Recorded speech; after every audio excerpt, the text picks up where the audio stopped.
Hey, good morning, guys. Chris with Nichols Retirement Empire. Starting a new series today, and I'm going to call this one "Best Advice for New Teachers." Best advice for new teachers, and if you're an old teacher, this is good advice for you too. So you may want to listen to it. Don't tune me out. First thing, okay, uh, that I tell a lot of new teachers is that when I would do observations, I would notice that they would have a hard time getting their class started. And I would see this over and over and over again. This was a real problem for a lot of people. And what I would always do when I was teaching was I had a little routine that I would do at the beginning of the day, that how I would start class. And I did it every single day for the entire year. I never changed it. There was nothing that ever changed it unless we were having like standardized test or something like that, and the kids knew exactly what was going to happen. I did the roll the same way every day. I started exactly the same time every day. I would do like a little introduction, kind of a daily event kind of thing that they would keep track of throughout the year, and then I would go into whatever the plan was for the day. It always lasted about the same amount of time. It lasted about 5 minutes, and it was always the same way. That structure helped the kids to understand, we're getting down to business, and they knew what to do. They didn't have to wonder, and it really helped me because when my administrator would come in to observe, things went real smooth. It wasn't like me having to spend 5 minutes giving, you know, um, instructions on how we're going to do this, and the kids, okay, we started. Is it time? They knew it was time. They knew what was going to happen. So that helped me out a lot. I got my class going, kept things in order, helped with the discipline, everything. So that's one piece of advice for you. A second piece of advice that I would notice when I was an administrator is that a lot of people, um, when they would do whatever their little lesson was for the day, um, or whatever segment of their lesson they were in, a lot of times the kids would get confused about what exactly it was they were supposed to do. Now, they'll play that game where they don't understand what you're talking about and look at you like you got three eyes and all that kind of, I don't know what you're talking about. They're going to do that. I'm not talking about that. I'm talking about they really didn't know what to do because the teacher didn't do a good job explaining it. And what would happen is they would get in a hurry and they would think, oh, I need to, let's get started. Let's not waste time. And they would give the directions, and it might be kind of complicated.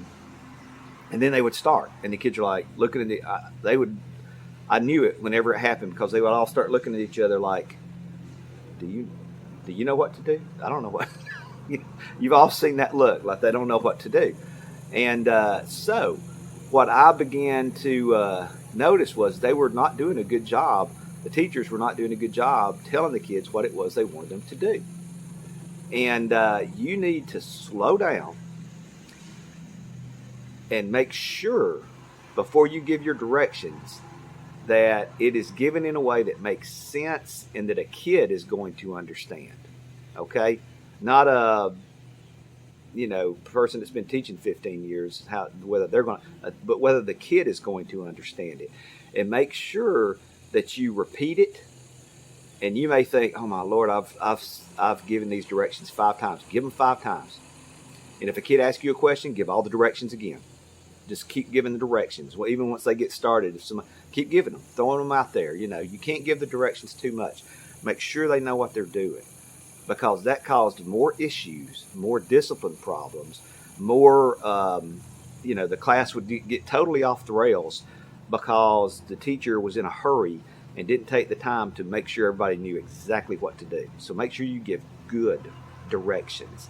And if you don't know how to give good directions, one of the pieces of advice I can give you is find a veteran teacher, get into their classroom if you get a chance, and watch how they give directions.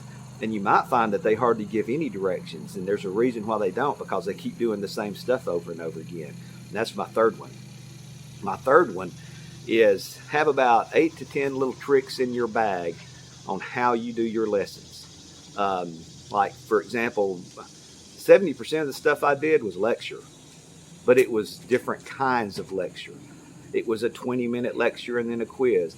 It was a lecture where they took handed out notes and they would fill in the blanks, or it was a lecture where they wrote out all the notes, or it was a lecture where the notes were on the board and they copied the notes off the board, or it was a lecture where they outlined things. It was always some kind of lecture, and it was just a different way that they took the information down, but it was always short, and then it would be followed up by a little quiz. And then I would have 20 minutes left in class to do something else. But I had about 8 or 10 things that I did, and I did the same things over and over and over again. I didn't have to give a whole lot of directions once the year got started because I had already done these things. So when an administrator came to observe me, and I'm giving the kids, some kind of direction for something that I want them to do, they've already done it 20 or 30 times. They know what to do. They didn't have to ask a bunch of questions. It's like, oh, this is the one where, he has the stuff written on the board, and all I have to do is copy what's written on the board, listen to him while he's talking, feeling that, answer his questions. I know what to do. He does this over and over again. And people get worried. They think, well, I need to change things all the time, and I need to, do a variety of different kind of things. Variety just means do it in a different order, or have, different little, variations of how you do these things. It doesn't mean do a complete different thing every day. Now, you might be a teacher that can do that. I wasn't.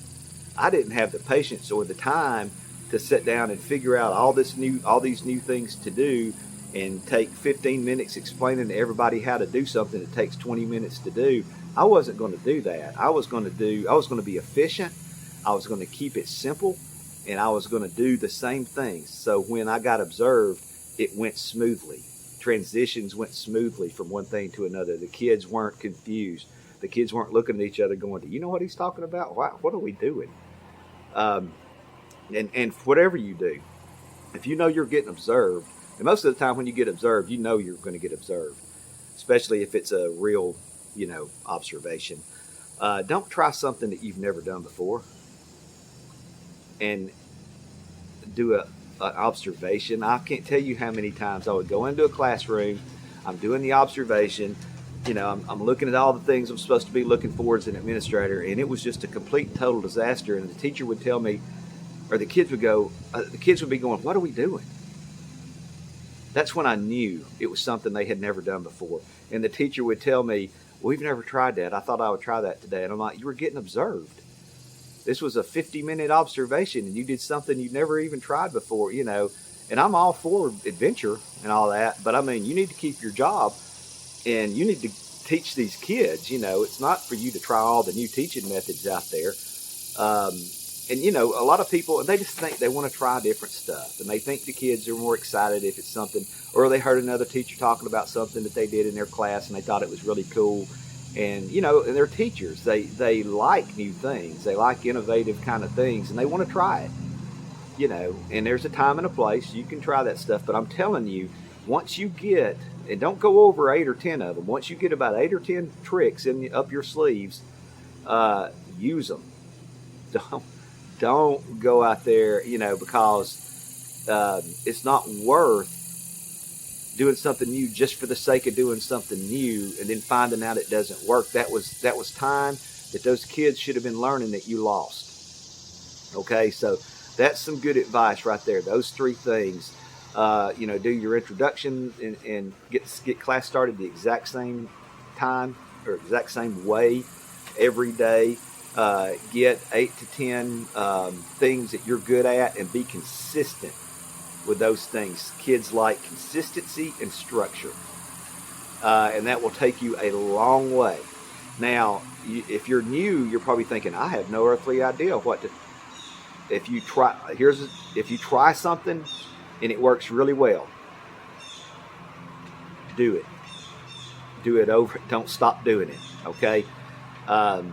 And if you come up with, try to find 1 or 2 other things. As a first year teacher, if you can just do 3 things right, if you can do 3 different kinds of lessons or lesson, segments a certain kind of way, do them the same way. The kids are not going to get upset with that, and it's going to help you because you got to survive. You got to be able to have time to do planning. You got to have time to do grades. You got to have time to do all this stuff. And if you're spending all your time trying to come up with new lessons or new, ways to do your lessons, you don't have to do that. Do what works, okay? Be consistent with it. And then the other one, like I said, is give good directions.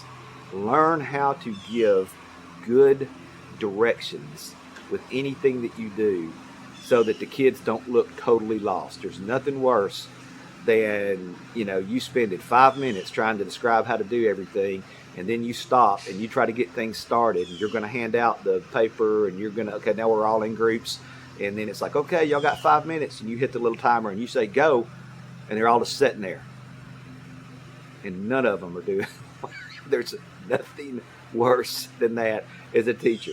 So learn how to give directions. All right, so that's my 3 things for today. We'll do a couple others, in these series, but that is some solid advice, practical advice that will help you, and it's going to help you keep the kids where you want them. It's going to help you save time. It's going to help you when you get observed, and you're going to get better results. So, thanks for watching, guys, and you guys have a good day.